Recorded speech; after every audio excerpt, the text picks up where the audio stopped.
Mike and Jane had a strong desire to have a child together. Nevertheless, Jane had previously experienced the painful and challenging ordeal of an ectopic pregnancy, which she had to terminate. Due to this past traumatic experience, Jane harbored deep fears and apprehensions about going through a similar process again.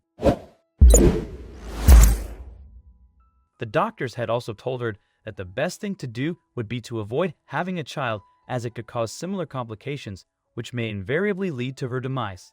After a lot of therapy and late-night discussions, the lovely couple decided to become foster parents. Jane's friend Sarah worked for child services, and she was one of those who encouraged Jane and her husband to become foster parents.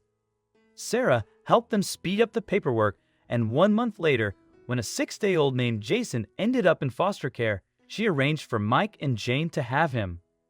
Jason was the only child born to Sharon, a less fortunate woman with drug addiction. She gave out a lot of sexual favors just to get money to fuel her addiction, and she only had Jason because doctors had warned against another abortion after the couple she had already endured in the past. Sharon could not identify which man got her pregnant, and she did not care.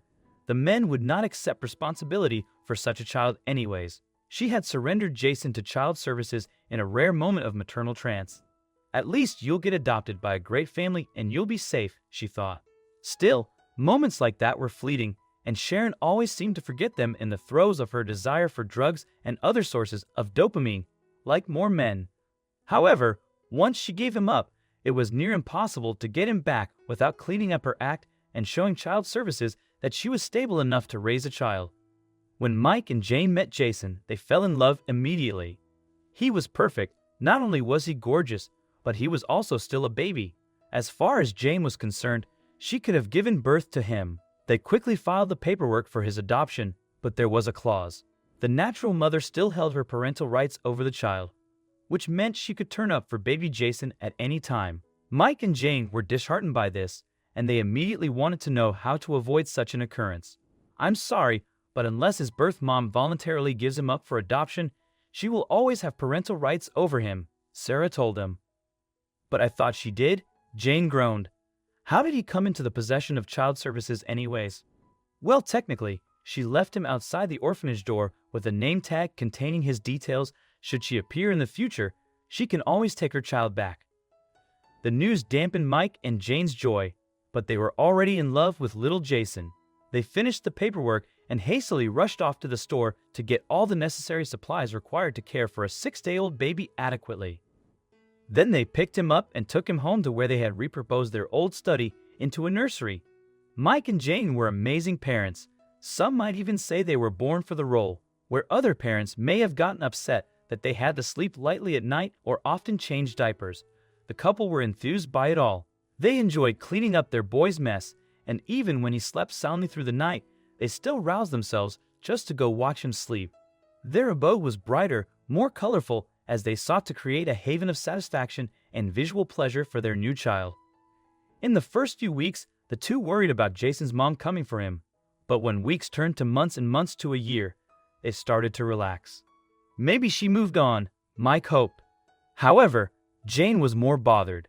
She loved the boy so much, she had nightmares of losing him to his birth mother, whom her gut told her would resurface. She eventually convinced her husband to hire a lawyer to help them adopt the child entirely.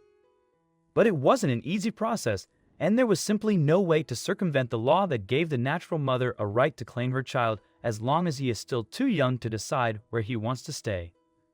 They worked hard to find loopholes, but none were available, and even though child services assured them the birth mother would have to have means to match or beat their good parenting for her to be allowed to take the child, they feared he would be taken at any moment. Their fears were justified when one day, Sarah called to tell them that Sharon, the birth mother, had resurfaced and requested to have her child.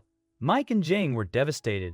Sarah also told them that Sharon seemed to have cleaned her life up, which meant losing little Jason to her was possible. He was 2 years old already. Mike and Jane battled Sharon's claims in court, but when they saw that things were not going their way, they started to say their goodbyes to their little boy. A month after the adoption trials began, they convened at the courthouse to hear the judge's final verdict. Jason's biological mom argued that she had changed and told the judge that she wanted her baby back with her. "I'm a changed person, and I just want to be able to care for my child and make a better life for him," she pleaded. In truth, she had a secret plan. She wanted to take the baby away from Mike and Jane so she could get financial support for the child and spend it on new drugs. Judge Kurt Wilson presided over the hearing. As he read the adoption decree, 2-year-old Jason, who had been sleeping, suddenly woke up, looked at Jane, and called her Mama, reaching out for her. This touching moment moved Jane to tears, and the judge quickly sensed the bond between them. However, Sharon, the birth mother, reacted aggressively, doubting Jason's identity as her child due to her drug-related struggles. She attempted to carry Jason, but he showed fear towards her unfamiliar face, adding to Sharon's distress. The judge recognized Sharon's unstable condition and decided to grant parental rights to Mike and Jane, considering the child's best interests. In his heart, though, his decision was already sealed the moment he heard Jason call Jane Mama.